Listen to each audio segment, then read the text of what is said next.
Nadie mejor para comenzar estas entrevistas a científicos españoles que con mi tocayo Miquel Izquierdo Redín. Él ha sido mi mentor y mi referente científico. Es catedrático de la Universidad Pública de Navarra y un referente mundial en el entrenamiento de fuerza. Espero que os guste mucho la entrevista. Impresionar por la intensidad, no por el volumen. Quizás no hay que entrenar tanto, que hay que estructurar. Entrenar al fallo o no entrenar al fallo. Oye, sin cortes ni nada. You're listening to Training Culture Cafe with Coach Mike, the podcast where the culture of training meets science. Hoy tenemos la suerte de contar con Miquel Izquierdo Redín, uno de los mejores investigadores en ciencias del deporte de nuestro país. ¿Qué tal estás, Miquel? Muy bien, Unón. Vamos a ver, Miquel, cuéntanos un poco para que la gente te vaya conociendo. ¿Cuál es tu formación? ¿Dónde estudiaste? Bueno, pues mi formación es licenciado o graduado en Ciencias de la Actividad Física y el Deporte. Posteriormente hice una formación predoctoral en la Universidad de Jyväskylä, en el Departamento de Biología de la Actividad Física, con el profesor Keijo Häkkinen. Y de ahí accedí también con una formación postdoctoral a la Universidad de Connecticut con el profesor William Kremer y la completé en Navarra, en el Centro de Investigación y Medicina del Deporte con Esteban Gorostiaga. Ese ha sido más o menos mi andadura en los últimos 20 años.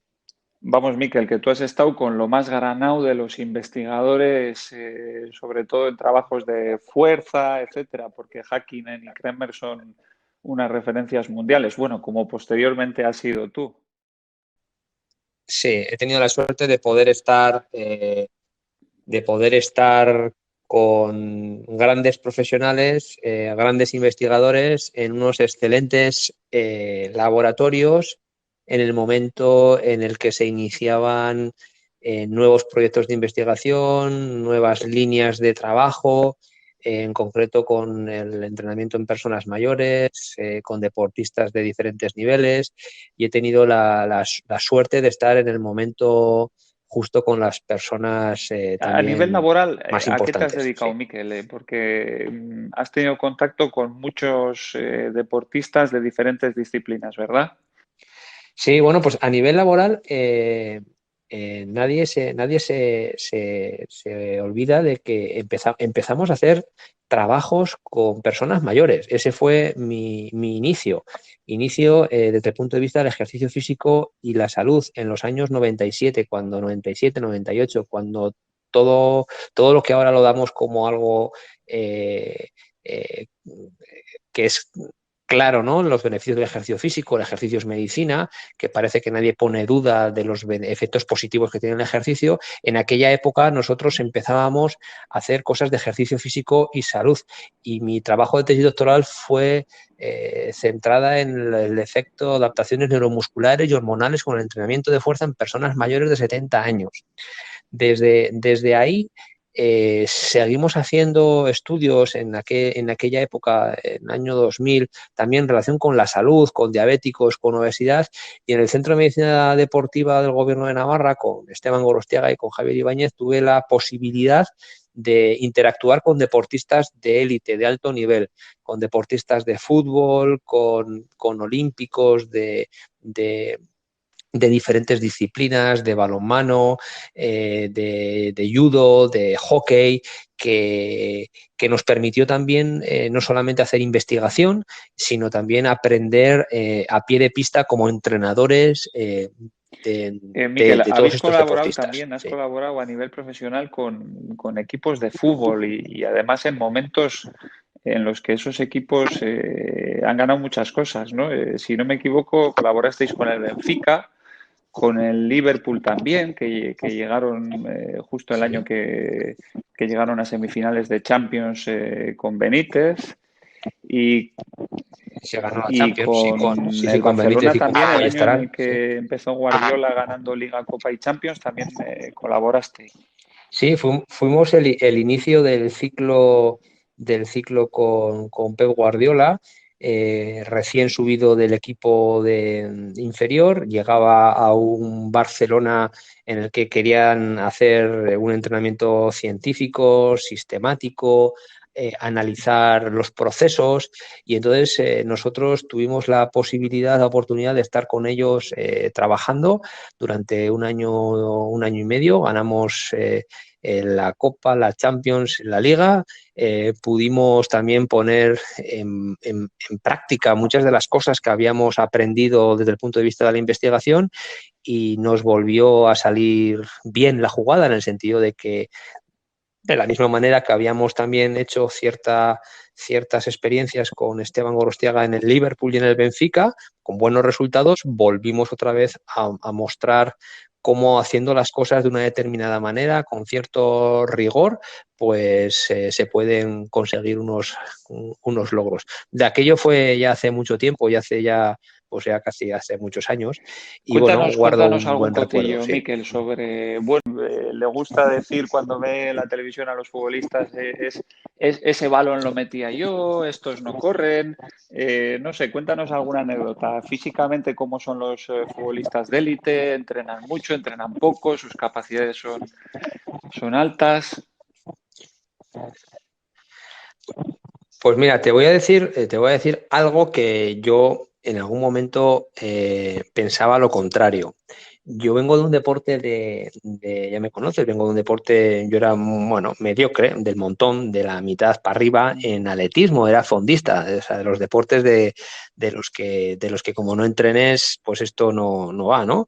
Y sí que es cierto que yo veía a los futbolistas como una especie de privilegiados, ¿no? De que están ahí con la pelota, con el balón, y que sus cualidades físicas pues no podrían estar a la altura de otros deportistas. Cuando nosotros llegamos al fútbol, claro, tú piensas que estuvimos en el mejor equipo, uno de los mejores equipos del mundo, con lo que ahí estaban los mejores jugadores del mundo. Y entonces pude ver entender cómo realmente había verdaderos privilegiados desde el punto de vista de la condición física. Había gente muy rápida, gente muy explosiva, gente muy potente y gente muy resistente, pero más que porque ellos habían entrenado bien o mucho, sino porque naturalmente tenían esas cualidades. Y además, una de las cosas más importantes en fútbol, sabían jugar a fútbol, porque no todo el mundo puede jugar a fútbol. Más o menos entrenando podemos correr más rápido, podemos levantar más peso, pero hay gente que, como a mí, si me das una pelota y me dices que haga alguna virguería con los pies, pues me parece que como tú, Miquel, no sé si la podríamos meter debajo del aro. Pues esto es así. Entonces yo realmente me di cuenta cómo los deportistas de fútbol en general tenían unas cualidades innatas muy importantes, sobre todo los de los primeros equipos. Sí que es cierto que las exigencias, las demandas, el hecho de jugar miércoles, viernes, domingo, ahora mismo, bueno, estamos viendo un frenesí con todas las competiciones que tienen de Champions, de Liga, de Copa, pues les hacía no entrenar todo lo que a primera vista se podría entrenar, pero más que nada porque estaban todo el día compitiendo. Entonces es un modelo de deporte muy, muy curioso y muy interesante para poder entrenarlo y para poder Muy bien, Miquel. estudiarlo. Sí. Vamos un poco a profundizar en las investigaciones que habéis llegado a cabo. ¿Cuál fue tu primera línea de investigación o esa línea que has seguido, no una investigación puntual que ha surgido con alguien, sino la primera línea de investigación, esa yo creo que un poco por la que la mayoría te empezamos a conocer al principio, de trabajo de fuerza, de potencia, del uso de los encoders, etcétera? ¿Cuál fue la primera línea esa? Explícanosla un poco. ¿Y qué estaba establecido hasta esa fecha como patrón general y qué intentasteis demostrar o qué intentasteis cambiar en el conocimiento de aquella época? Bueno, pues nuestra primera línea de trabajo, yo creo que la más potente, yo creo que son dos. Una, en relación con los efectos que pueda tener el ejercicio físico desde el punto de vista de la salud, que hoy en día seguimos dándole vueltas al círculo y seguimos publicando en la misma línea, los efectos tan positivos que tiene el entrenamiento de fuerza, no en aquellas personas que en el año 97 creíamos que eran mayores, que tenían 70 años, sino es que ahora los mayores tienen 90 y están en los hospitales, en las unidades de agudos. Ahora con todo esto del COVID se ha vuelto otra vez a poner en planteamiento el hecho de la inmovilización, ¿no? Que el gran daño, lo verdaderamente peligroso de los hospitales son las camas, la inmovilización, y cómo el entrenamiento de fuerza otra vez vuelve a ser una especie de resucitador, de mejora de la calidad de vida, de la capacidad funcional. Todavía eso que empezamos en el año 97, pues seguimos haciendo en esta línea trabajos con supervivientes de cáncer, con diabetes, en las que el músculo, la función, está en el centro del manejo de la calidad de vida de estos pacientes. Y eso es verdaderamente lo importante, el músculo como órgano endocrino que nos dota de capacidad, de calidad de vida. Que igual a una persona joven le permite correr más, saltar más, lanzar más, pero conforme van pasando los años, esa función, esa masa muscular nos va a permitir tener mejor calidad de vida, ser más independientes. Y todavía esa línea sigue de alguna manera muy viva hoy en día. La otra línea muy aplicada al entrenamiento, no solamente de deportistas de competición, sino también a todas las edades, es buscar la dosis. ¿Cuál es la dosis mínima? El ejercicio físico es un fármaco y como todo fármaco tiene unas características de dosificación, de cantidades, de frecuencias, de intensidades, cuántas veces. Nosotros cuando tomamos un medicamento no tomamos el bote entero, sino que tomamos cierta cantidad ciertas veces durante cierto tiempo. Y además cuando lo mezclamos con otros medicamentos, pues hay veces que no los tomamos a la vez todos los medicamentos, sino que primero tomamos unos y luego tomamos otros. Esto es el gran desconocido en el ámbito del entrenamiento y en concreto en el ámbito del entrenamiento de fuerza y de trabajo cardiovascular. ¿Cuál es la dosis? ¿Cómo tengo que combinar? ¿Tengo que ir hasta el fallo? ¿No tengo que ir hasta el fallo? ¿Tengo que entrenar el mismo día todas las cualidades físicas? ¿Las tengo que alternar? ¿Tengo que entrenar un día una cosa? ¿Puedo entrenar a la tarde otra cosa? Es decir, ¿cuál es la mejor combinación de entrenamiento y cómo lo tengo que hacer para conseguir los máximos efectos con el mínimo esfuerzo, siendo eficientes? Esa es un poco lo que todavía se han dado pasos hacia adelante desde aquellos estudios del inicio de entrenamiento hasta el fallo, no entrenamiento hasta el fallo, entrenamiento concurrente, cómo lo tenemos que hacer, y lo que estamos haciendo hoy en día. Todavía se han dado pasos positivos, pero hay una gran cantidad de cosas que no sabemos, porque además de todo esto, tanto en la primera línea que te cuento como en la de ahora de dosificación, hay otro elemento que hemos incluido en los últimos años, que es la variabilidad interindividual. Es decir, que aunque lo que yo te diga sea cierto para ti, posiblemente para tu compañero de al lado sea no tan cierto o sea incluso perjudicial. Es decir, que el siguiente paso será ver cómo la variabilidad individual de las personas se ajusta a las cargas de entrenamiento. Ese realmente es el reto en los próximos años. Vamos a intentar profundizar un poco ejercicio. en eso que nos comentas, Miquel, del entrenamiento al fallo o no al fallo, porque fuisteis unos de los primeros en sistematizar un poco ese entrenamiento no hasta el fallo, que le llamabais carácter del esfuerzo, hacer 5 repeticiones con un peso con el que puedes hacer 10, por ejemplo, y en perseguir un poco qué efectos tenía eso de forma sistemática sobre el deportista y sobre su fatiga para el día siguiente, etcétera. ¿Qué descubristeis ahí? ¿Qué nos puedes decir del entrenamiento? ¿De qué diferencias hay de entrenar al fallo o no entrenar al fallo? Bueno, realmente fue una de las primeras preguntas de investigación que nos hicimos, porque hasta aquella época, hasta aquel momento, si recuerdas, cuando eras estudiante, lo que nos decían era fórmulas mágicas, recomendaciones generales para poder entrenar la fuerza, la hipertrofia, la potencia, y nos hacía pensar o nos daba que pensar que todo el mundo tenía que entrenar de la misma manera. Nosotros lo que nos planteamos es la pregunta de ¿y si entrenamos menos? ¿Y si somos más eficientes entrenando? ¿Podemos mejorar más? ganaremos en eficacia de entrenamiento, en reducción de lesiones, en mejora de la fuerza.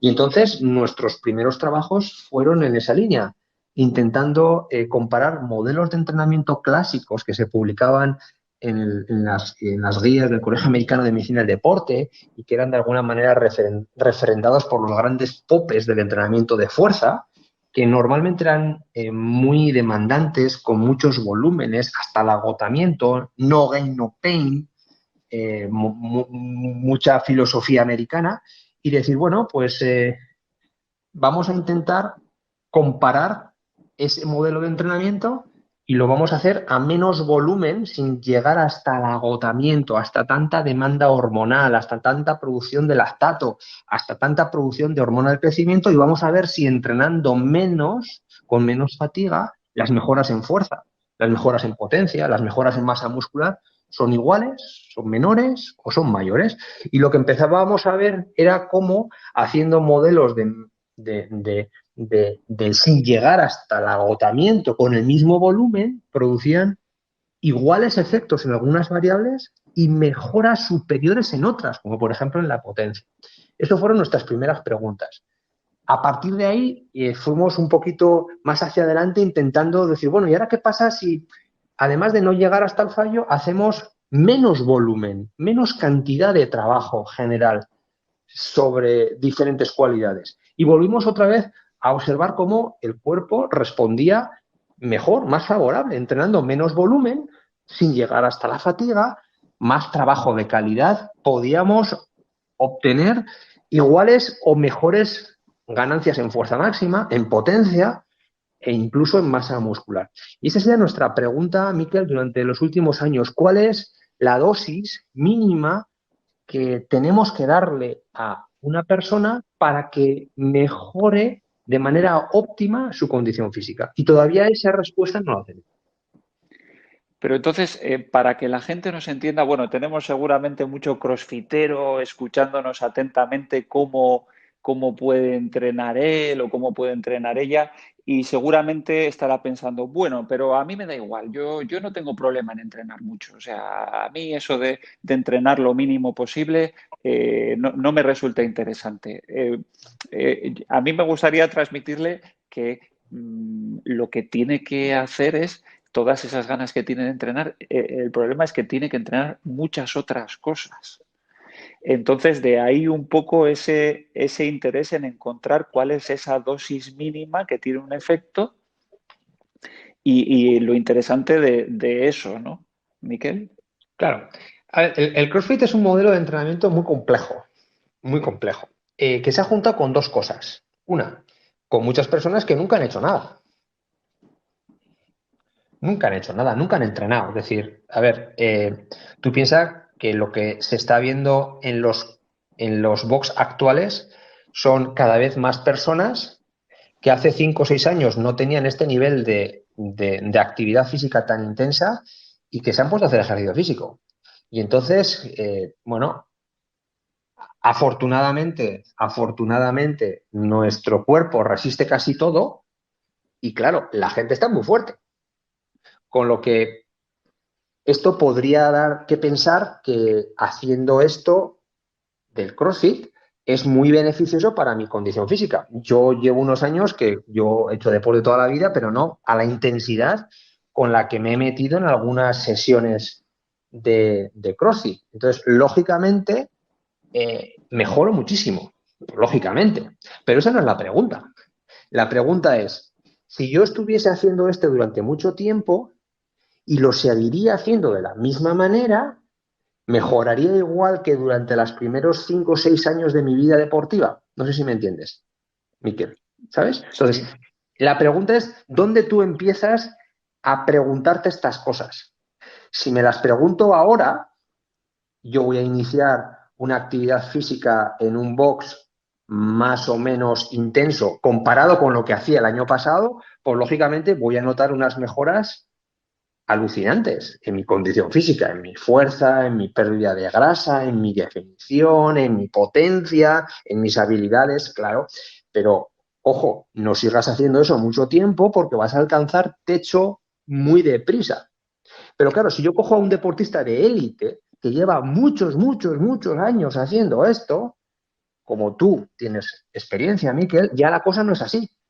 Ya tienes que medir muy bien lo que vas a hacer, porque ese deportista es muy sensible a las cargas. Y entonces, si hace posiblemente mucho volumen de entrenamiento de una manera caótica, poco organizada, poco planificada, pues no vas a conseguir mejora en su éxito deportivo. Esto es como si yo cojo una persona mayor. Es muy fácil mejorar a una persona mayor que nunca haya hecho nada a su fuerza. Sí, ya ves, mira nuestros trabajos y puedes ver mejoras del 100, del 150% de la fuerza máxima. Claro, es que nunca han hecho nada. El problema es, ¿qué pasa cuando yo he agotado esa primera fase que puede ser de 1, 2, 3 años de adaptación? ¿Puedo estar a ese nivel de mejora? En ese momento hay que entrenar menos para ganar más. Y eso la gente no lo entiende. Esto lo vemos, Miquel, a ver si te sirve el ejemplo, cuando la gente empieza a hacer CrossFit y simplemente viene a las clases, normalmente además alternando los días, sobre todo al principio, porque es una intensidad muy alta, que hace muchas agujetas, que agota mucho y la gente empieza a entrenar lunes, miércoles y viernes, por ejemplo, vemos unas mejoras bárbaras y una impresionante, o sea, la satisfacción de la gente porque ve que por fin mejora, cosa que no veía antes en la práctica del gimnasio habitual, es terrible. Lo que ocurre para aquellos deportistas que ya llevan más años y quieren mejorar más, eh, eso ya no funciona de forma tan sencilla. O sea, no es Claro. tan sencillo como hacer todos los días una clase, que incluso puede llegar a adaptarse a eso y el deportista sigue mejorando, pero dice, aún quiero mejorar más. Bueno, pues voy a hacer todos los días 2 clases. No funciona el sistema. O sea, ya tenemos que estructurar el entrenamiento y las dosis de entrenamiento para ese deportista, pues seguramente con esa frase que algunos dicen, pero ¿qué pasa? ¿Que esos élite no entrenan CrossFit haciendo CrossFit? Pues sí, a ratos hacen CrossFit, pero a ratos hacen solo un entrenamiento de fuerza, a ratos hacen solo un entrenamiento de correr o más aeróbico o más metabólico y tiene que ser un entrenamiento mucho más organizado, a veces separado, etcétera. Miquel, vamos a hablar un poco más del entrenamiento concurrente porque resulta que la mayoría de los deportes requieren de tener mucha fuerza o bastante fuerza y de ser metabólicamente muy hábiles y tener bastante caja, como se suele decir. Hay muy pocos deportes que sean puros de fuerza, por ejemplo, solo la halterofilia, o muy puros de la resistencia, como correr una maratón, aunque cada vez más entrenan la fuerza. La mayoría de otros deportes, como bueno, en los que hemos colaborado nosotros, Miquel, como el remo o el piragüismo, requieren de todas esas cualidades. ¿Cuáles son las pistas para entrenar eso? ¿Qué habéis investigado ahí? ¿Qué habéis descubierto ahí para mejorar tanto la resistencia como la fuerza, que es algo que necesitan mucho los crossfitters? Pues mira, es el modelo más complejo del entrenamiento, porque esto es como que tienes que vivir en una casa de 30 metros, tan confinado, con alguien que es absolutamente contrario a ti. Pero no tienes otras pelotas, nunca mejor dicho, que vivir con él o con ella, porque os han encerrado. Han encerrado la puerta, un cofre de acero y han tirado la llave al mar. Y entonces tenéis que estar ahí durante toda la vida. Y además, pues tenéis un problema porque tenéis un niño que criar. Imagínate, tienes un bebé. Y entonces, claro, pues tienes que organizarte. Tienes que organizarte para vivir, para cocinar, para leer, para estudiar, para entrenar. Pues esto es un poco el símil que yo a veces que pongo cuando hablamos del entrenamiento de la fuerza y la resistencia. Son dos cualidades físicas que en cierta manera son antagónicas. Producen adaptaciones completamente opuestas. Por la mañana entreno fuerza y genero un mensaje de señalización de mejora de aspectos, como el mTOR, la mejora de la masa muscular, la hipertrofia, bla. Y por la tarde entreno la resistencia y puedo tener un mensaje completamente inhibitorio de ese mensaje. Con lo que a lo largo de la semana o del día, pues en la mejor de las situaciones, estoy como estaba el lunes. No sé si me explico.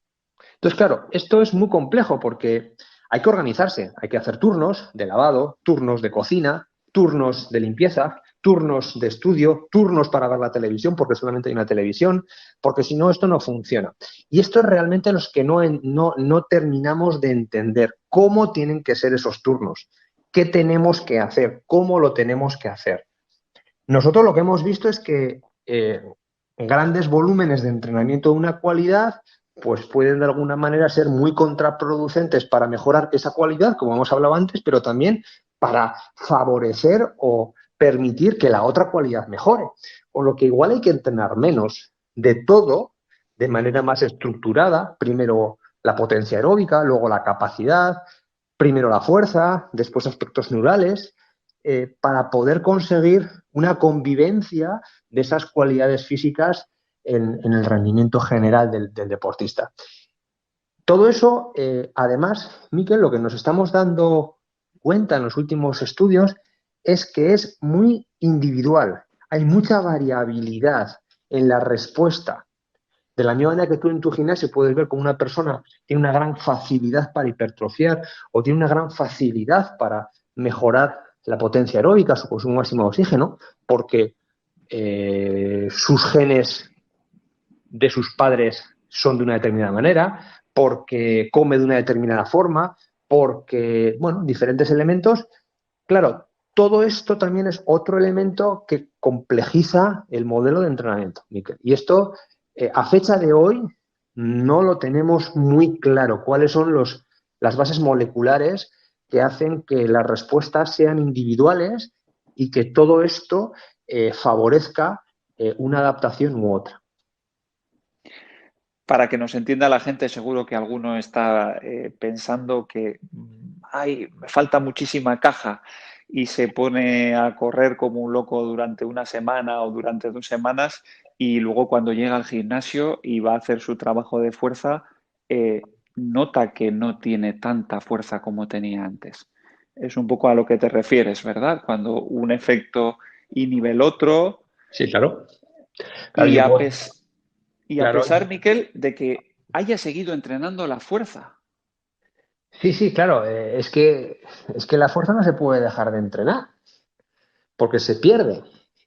Y esto es una cosa que todavía no se tiene claro. Hay gente que entrena de una determinada manera durante un ciclo y deja de entrenar esa cualidad para entrenar otra. Pero de vez en cuando, como tú bien sabes, hay que meter estímulos que nos den un recordatorio de mejora de la fuerza máxima para la famosa memoria muscular. Por ejemplo, ¿no? Hay que recordar al cuerpo que es generar máximos picos de tensión, porque también al cuerpo se le olvida, al sistema neuromuscular se le olvida cómo funciona. Y entonces, todo esto que los grandes entrenadores lo hacen de manera, ¿cómo decirlo?, por sentido común, todavía no le hemos puesto nombre desde el punto de vista de la ciencia, no lo tenemos claro. Es decir, si a mí me dijeses, valorando esto, lo puedes hacer milimétricamente científico para que te salga siempre igual con todos los deportistas, sería incapaz de hacerlo, Miquel. Por eso aún los entrenadores tienen algo de artistas, de cocineros, ¿no? Olfato, que todavía la ciencia no le ha puesto nombre a ese sentido común. Un poco ciencia y arte del entrenamiento, ¿no, Miquel? Sí, aunque el entrenamiento cada vez tiene que ser más ciencia, en lo que actualmente conocemos tiene un poco de arte. Y esto también pasa en muchas cosas de la ciencia, ¿no? Es decir, estamos viviendo ahora mismo un proceso de pandemia en la que vemos que hay veces que la ciencia pues no ha sabido responder a las preguntas y el sentido común de los artistas, de los médicos, de los sanitarios, de los profesionales han tenido que tener una prevalencia porque a fecha de hoy no sabemos muchas de las cosas que están sucediendo. Y en esto del entrenamiento sucede igual. En todo caso, sí que parece que tenemos que seguir una planificación equilibrada sin abandonar las cosas por completo, a no ser de que hagamos algún periodo o alguna planificación. Hablaremos en otro podcast sobre exactamente planificación, pero sí que parece que tenemos que ir por una planificación equilibrada. Miquel, una pregunta muy concreta y enlazando 2 temas que ya hemos hablado. Eso del entrenamiento al fallo y el entrenamiento concurrente, o sea, has venido a decirnos un poco como que no siempre tenemos que entrenar al fallo, que sería una buena idea no entrenar al fallo porque eso encaja mejor dentro del entrenamiento concurrente, no me fatiga tanto y tengo muy buenos beneficios? ¿Es una estrategia buena? Claro, esa es la estrategia. Y yo he visto lo que hemos estudiado en los últimos años y lo que hemos visto con deportistas de mucho nivel, en los que con menos volúmenes se consiguen mejores efectos. Me acuerdo de un trabajo que tú fuiste primer investigador en el que se podía reducir el volumen en deportistas de remo que entrenan una gran cantidad de metros en el agua y una gran cantidad de trabajo fuera, se podía mejorar o incluso optimizar las mejoras de potencia entrenando hasta un 25% menos. No sé si te acuerdas de aquellos resultados. Lo que pasa es que, claro, tú dile a un deportista de élite que entrene solamente un cuarto de lo que está acostumbrado a entrenar. Eso psicológicamente le va a producir una especie como de dependencia que no te va a creer. Como que entrenando menos voy a mejorar más. Esa es un poco la lucha, ¿no? Es decir, la gente cuando va a entrenar una hora. Y hay veces que entrenar una hora es excesivo y con 20 minutos sería suficiente. Pero 20 minutos de una gran calidad de entrenamiento sería suficiente. Sobre todo en estos deportes tan complejos como los que estamos hablando, los deportes en los que la fuerza y la resistencia es muy importante, deportes como el CrossFit, en los que, claro, no solamente hay que mover muchos pesos, sino que a veces hay que mover muchas veces o hacer otro tipo de actividades más aeróbicas, en los que ahí hay que ser milimétricamente muy preciso para poder entrenar y hay que tener muchísimo conocimiento y mucho sentido común, porque no se trata de entrenar todo a la vez, ni cuanto más mejor, porque eso a la larga produciría un plató, una meseta en las adaptaciones y, lógicamente, antes de eso, el cuerpo se quejaría con lesiones, con, diferentes adaptaciones que, como tú sabes, se producen cuando a alguien se le entrena en exceso, pérdida de sueño, pérdida incluso de masa muscular, efectos reversos a los que yo esperaría conseguir con el entrenamiento. Claro, efectivamente es muy difícil, Miquel, por lo que tú dices, y ahora que ya nos has anunciado antes que has hecho CrossFit alguna vez también. Y sigo eh, haciendo CrossFit 2 días a la semana. Bien, Hay que mejorar, hay que combinarlo con el aeróbico, es importantísimo, sobre todo a tenemos cierta que, edad. tenemos que entrenar juntos algún día. No, no, yo contigo no Eh, podía entrenar, no podía entrenar. entonces, cuando haces, si tu planificación son sobre todo WODs, en los que a lo mejor no has previsto casi en absoluto cómo son ese trabajo de fuerza, por decir algo, cualquier atleta puede decir, pero ¿cómo voy a hacer yo 20 repeticiones lo más rápido posible y luego tengo que salir a correr? Y eso no encaja en la forma de trabajo que tengo si lo que estoy haciendo son todo WODs. Entonces, es una ardua tarea para el entrenador eh, tratar de hacer WODs y organizarlos de manera en la que el deportista a lo mejor no llega hasta el fallo en unas cosas o puede hacer ese trabajo sin que sea un WOD y el WOD con otras características. Entonces, claro, se complica muchísimo ese trabajo del entrenador para poner en esas circunstancias a los deportistas y que mejoren lo máximo posible. Claro, es que ahí has dado en la clave. Los WOD serían el antientrenamiento.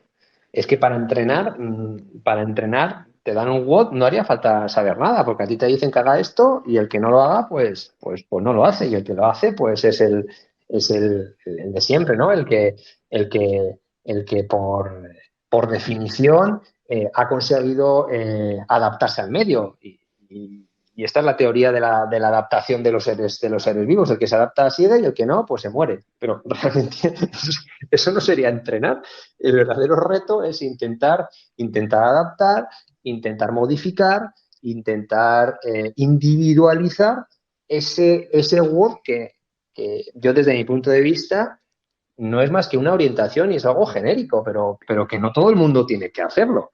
Y hay veces sí que veo en ciertos sitios como todo el mundo hace lo mismo, con más peso unos que otros. Pero esa es la única modificación, el peso. Pero hay veces que no solamente habrá que modificar el peso, habrá que modificar la estructura del WOD, incluso las series, las repeticiones, los descansos y el volumen, ¿no? Es un poco lo que me estás contando, que Sí, estoy completamente de acuerdo. Sí. ocurre mucho, Miquel, por ejemplo, que CrossFit es en el ámbito del deporte un fenómeno muy extraño, porque los deportistas comparten muchísimos WOD de los que hacen. Así como hay Claro. otros deportes que es absolutamente privado lo que entrenan los deportistas, porque luego vamos a competir unos contra otros y tanto los entrenadores como los atletas no quieren que el rival sepa lo que está haciendo. Sí que en CrossFit vivimos en un mundo muy abierto en ese aspecto, muy dominado por las redes sociales y la gente ve lo que hacen los deportistas, ¿no? Entonces, en cualquier día puedes llegar a un box y encontrarte a alguien haciendo el entrenamiento que estaba haciendo Rich Froning. Y claro, ese entrenamiento que estaba haciendo Rich Froning con 100 kilos en la barra, 5 repeticiones de power clean y luego iba a correr y luego hacía no sé qué, mm, claro, si no ajustas los pesos y no le cambias un poco la estructura, el estímulo que tiene para ti es completamente diferente porque tú ya no es que no llegues al fallo, es que tienes que hacer las repeticiones de power clean singles de una en una, mientras él las está haciendo una detrás de la otra, no llega en absoluto al fallo y con esa frecuencia cardíaca sale a correr y es un WOD que no tiene el mismo efecto sobre las otras personas en absoluto. Claro que no, es que es completamente, completamente diferente. Esto es como intentar seguir a un keniata que hace un 10.000 por debajo de 27 y tú como no puedes, pues dices, bueno, ¿qué hago? ¿Me cojo una moto y luego en bicicleta con motor Vas o me, haciendo series de 100 detrás de él, ¿no? 100 o hago metros series paro, 100 metros paro. o hago series de 100 y en vez del 10.000 en 29 minutos me lo hago en un mes en series de 100, ¿no? Es decir, esto es igual, ¿no? Esto es así, esta es la pregunta, Mica. Es decir, es el sentido común. Entonces, claro, aunque sea todo transparente, como tú dices, claro, hay veces que yo no me puedo comparar con ese que está haciendo ese trabajo porque no tengo sus cualidades físicas, su experiencia, sus años de entrenamiento. Y lógicamente, pues me estoy condenando pues a lesionarme y a una insatisfacción total que va a hacer a la larga que deje de hacer una práctica de ejercicio físico, ¿no? Y yo creo que eso hay que controlarlo. Sí. Hay gente que lo copia, ¿no? Por ejemplo, el WOD lo hace y ya desde lo más básico dices, bueno, ¿cuánto ha tardado Rich Froning? Y te dice, no, bueno, 7 minutos 30. Y tú, yo, bueno, 22 minutos.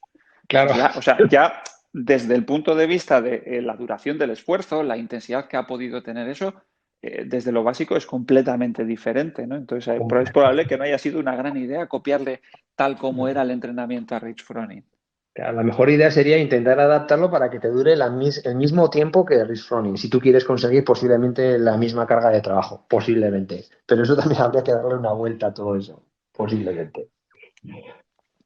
Miquel, hay deportistas, estamos viendo algún deportista, Adam Klink, bueno, un entrenador un colaborador de Ben Smith, un atleta muy bueno en CrossFit también, que ha conseguido batir, bueno, un reto que tenía personal sobre hacer un back squat con 500 libras, me parece que era, pues 200 y pico kilos, y el mismo día correr una milla en menos de 5 minutos, una cosa así.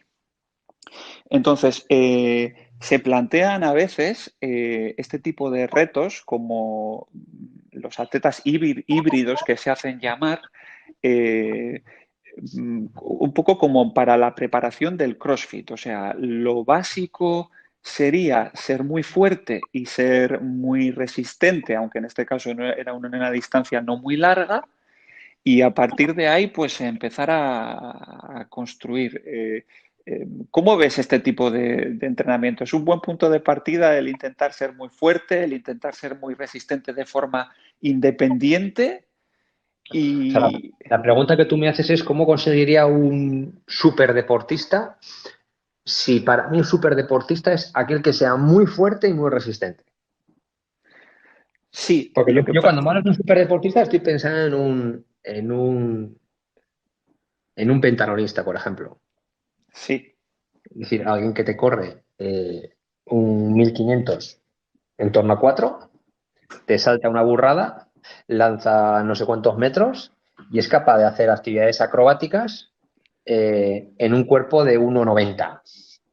Claro, pero la pregunta que tú me estás haciendo es otro deportista.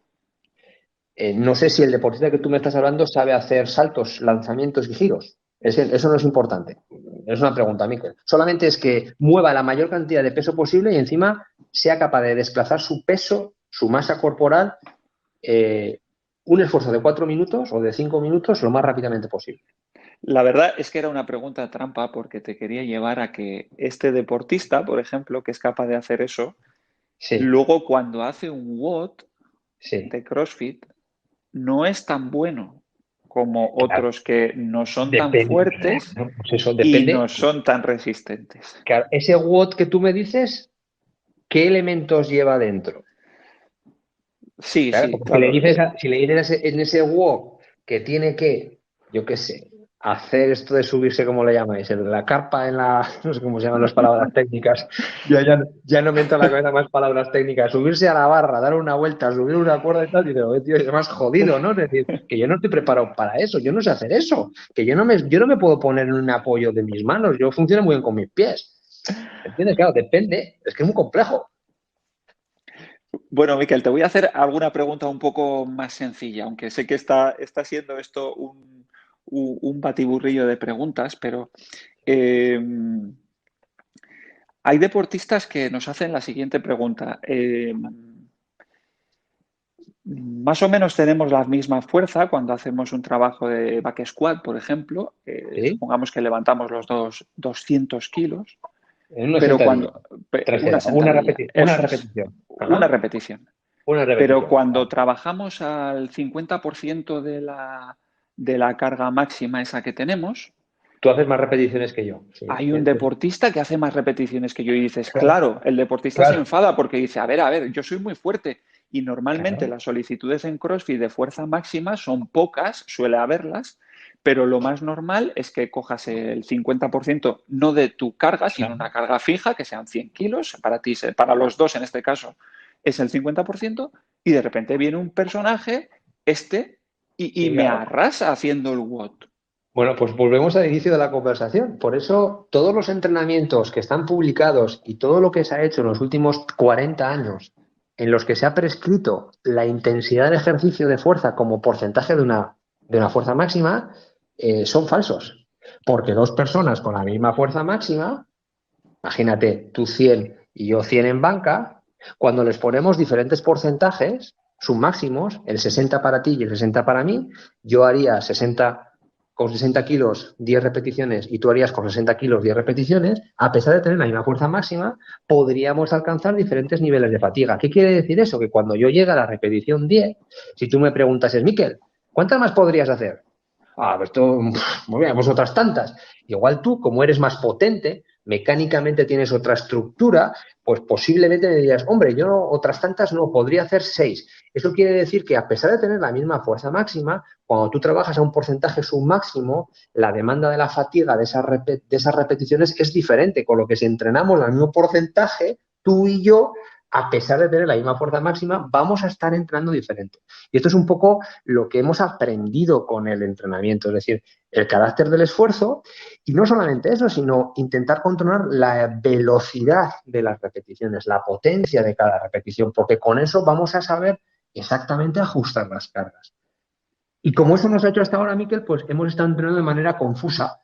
Parecía que todos entrenábamos de una determinada manera y no era así. Y es un poco lo que tú me acabas de decir, ¿no? Es decir, que hay otras variables que explican las diferencias en las repeticiones y en las intensidades. Miquel, ¿y eso se puede mejorar?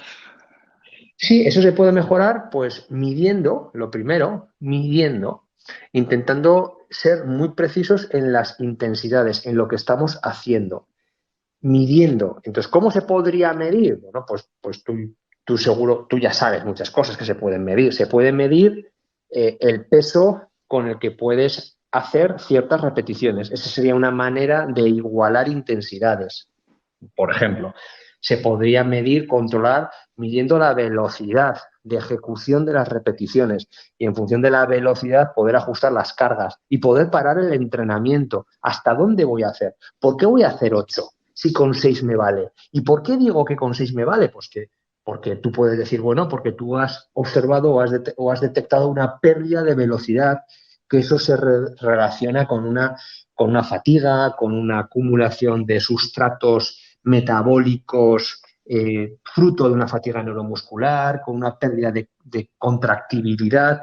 Y tú como entrenador dices, tú haces 6 y tú te paras en 4. ¿Y por qué me paro yo en 4? Porque eres más potente, tienes más fibras tipo 2, por ejemplo, porque la carga te afecta de manera diferente a ti que a mí y porque mi indicador de calidad muscular, mi control de velocidad me lo está diciendo, ¿no? Es decir, eso sería un buen elemento para poder ajustar cargas, por ejemplo.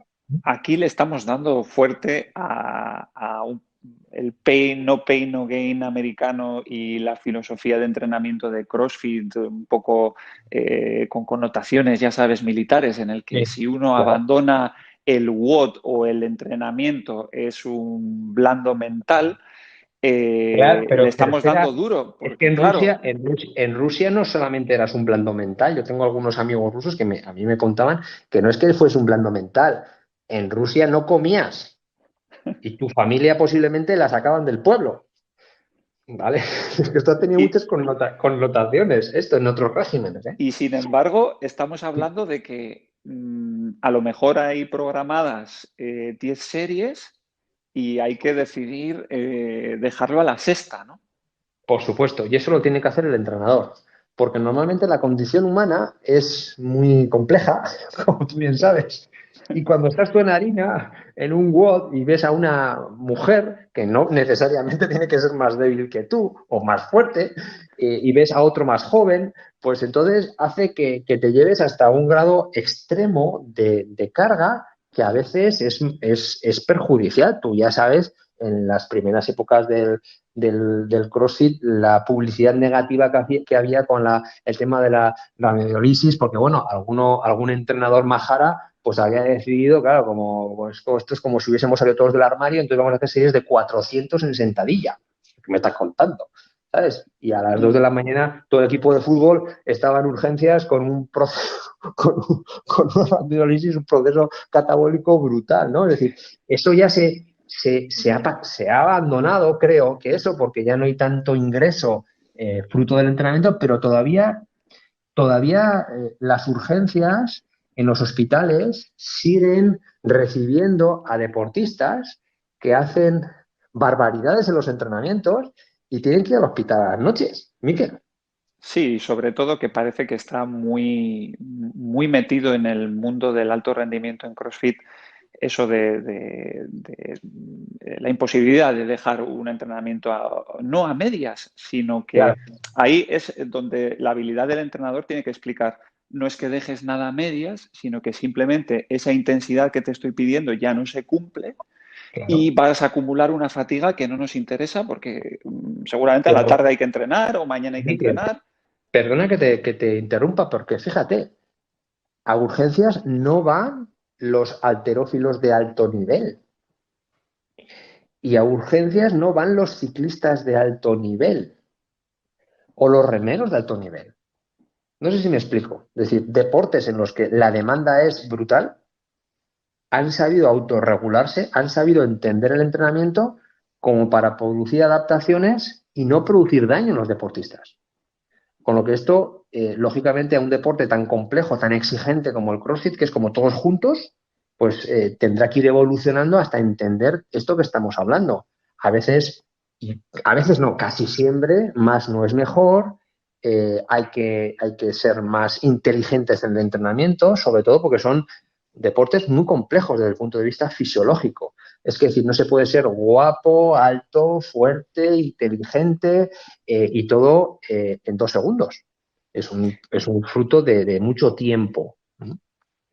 Estoy muy de acuerdo contigo en que a veces solemos comentar nosotros que la primera labor fundamental del entrenador cuando planifica, y seguramente la que más efecto tiene, es la de incluir ese día de entrenamiento. O sea, Claro, con hacer una cosa que es que no hagan tanto entrenamiento, ya hemos planificado muchísimo mejor que lo que estaba planificado antes, que si fuera por los deportistas y por sus ganas, entrenarían todo y más. De todas formas, Miquel, para que esto coja un poco de sentido y relacionado con lo que nos has dicho tú antes de una teoría muy darwiniana, claro, a nosotros a la gente le estamos diciendo, bueno, ojo, que cuidado, que quizás no hay que entrenar tanto, que hay que estructurar, que y lo decía Greg Glassman también, un poco indirectamente, no sé si se entendía bien el mensaje de tienes que impresionar por la intensidad, no por el volumen. La gente ha entendido la frase, pero no Sí, se la ha llevado bien al ya. entrenamiento. Pero Mira, hay algo que... el Sí, volumen es el que mata. El volumen es el que mata. El volumen es el que hace daño. Yo cada vez lo tengo más claro, no la intensidad. La intensidad te pone en tu sitio, Miquel. Si tú a mí me pones 300 kilos para hacer back squat, ¿qué va a pasar? Nada, es que no puedo. No, no puedo. Si me pones 150, igual puedo darle 100, 125, igual le puedo dar una, pero no le voy a dar más. El problema es cuando me pones 70 o 60 y entonces me dices, ala, hasta que te agotes.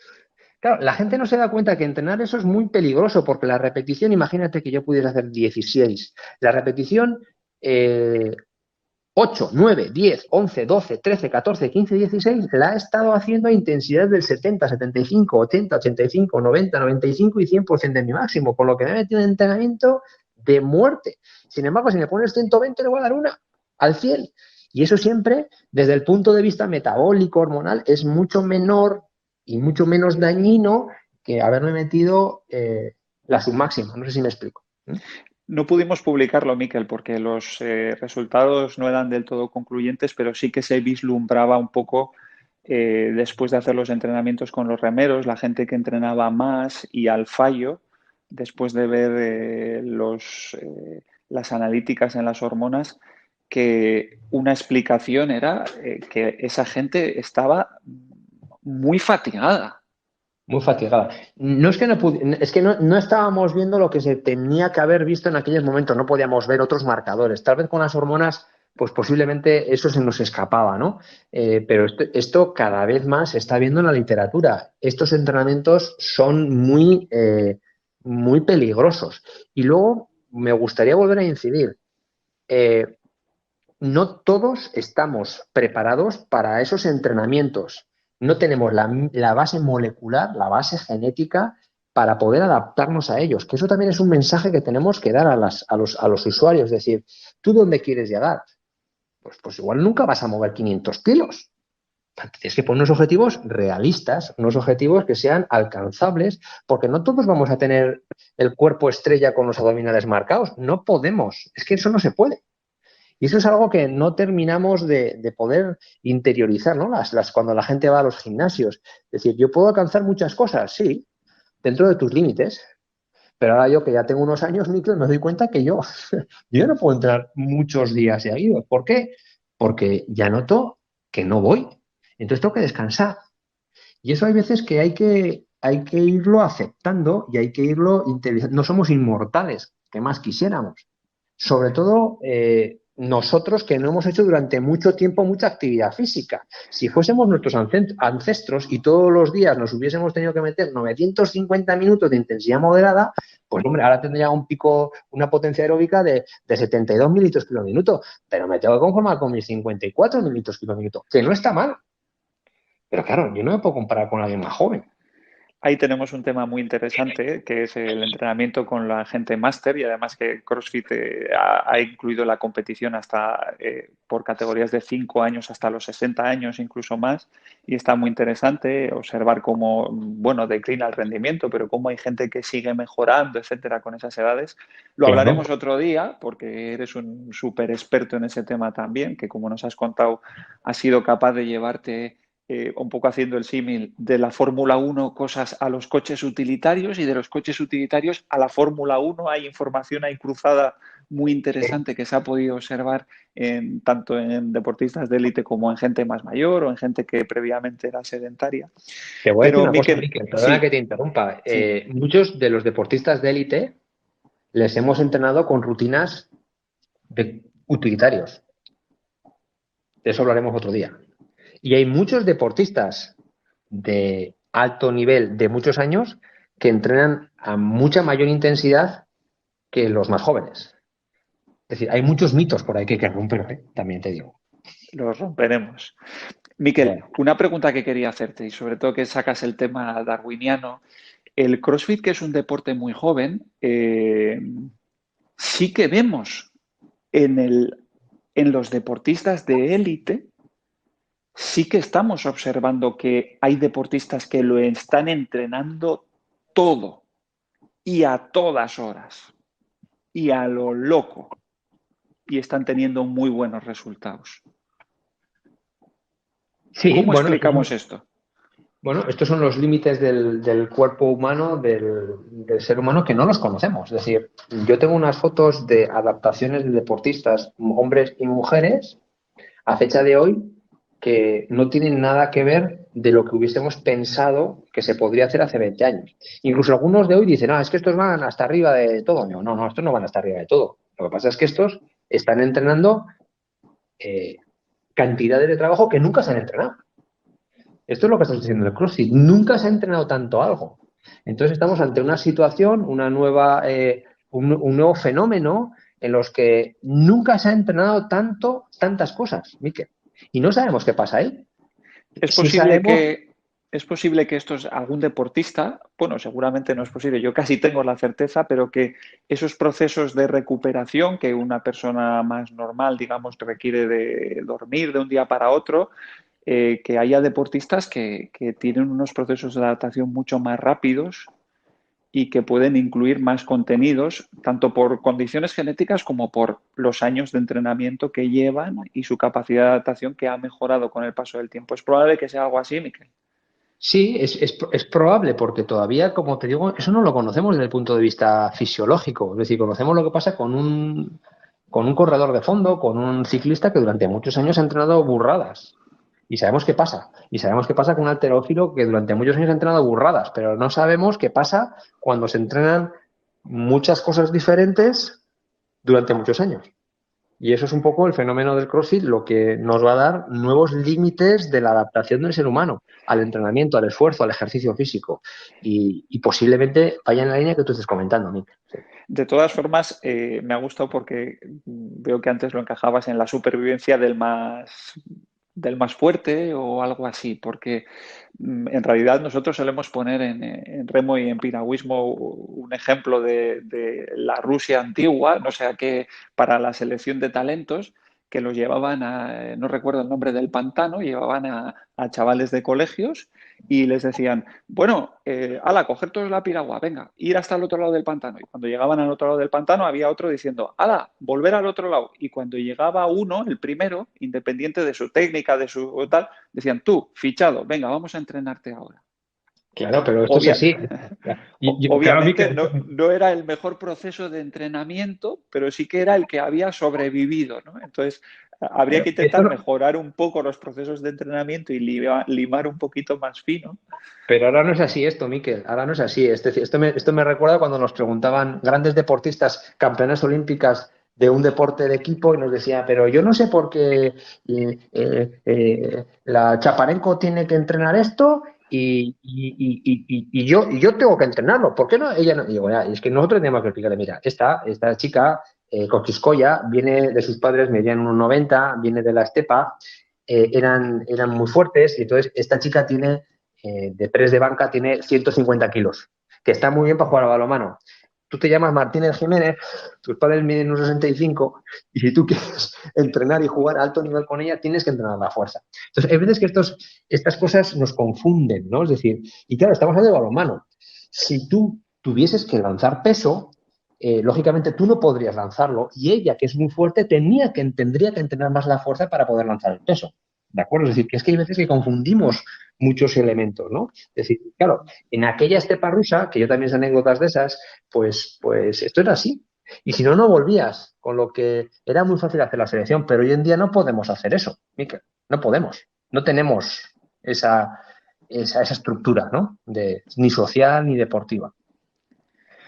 Bueno, Miquel, pues ha sido una charla súper interesante. Creo que nos ha quedado por ahí alguna cosa y ya ha salido el comentario de que en un futuro volveremos a charlar. Vamos a ver si la gente entre tanto nos sigue mandando alguna pregunta por ahí, podemos hacerte la próxima vez que hablemos. Te agradezco mucho la participación y espero que hayas disfrutado de la charla tanto como yo. Pues muchas gracias, Miquel. Es un placer volver a hablar contigo nos une como bueno, la audiencia sabe, pues muchos trabajos de investigación. Creo que eres una de las personas que ha intentado profundizar en las adaptaciones concurrentes con el ejercicio y ha tenido la inteligencia de poder aplicarlo al mundo real, que hay veces que no se hace. Hay muchas cosas publicadas que realmente no se han aplicado al mundo real y eso es lo que falta, ¿no? Y yo creo que en la medida que se sigan haciendo este tipo de reflexiones desde la investigación en la práctica y desde la práctica de investigación, pues esto podrá ir un poquito hacia adelante. Te deseo lo mejor en la nueva aventura y en los éxitos deportivos y tenemos que entrenar algún día juntos. Eso, pero entrenaremos con diferentes barras, lo tengo muy claro. Te tomo la palabra, te tomo la palabra. Un Bueno, saludo, Miquel, muchas gracias. a ti, un saludo.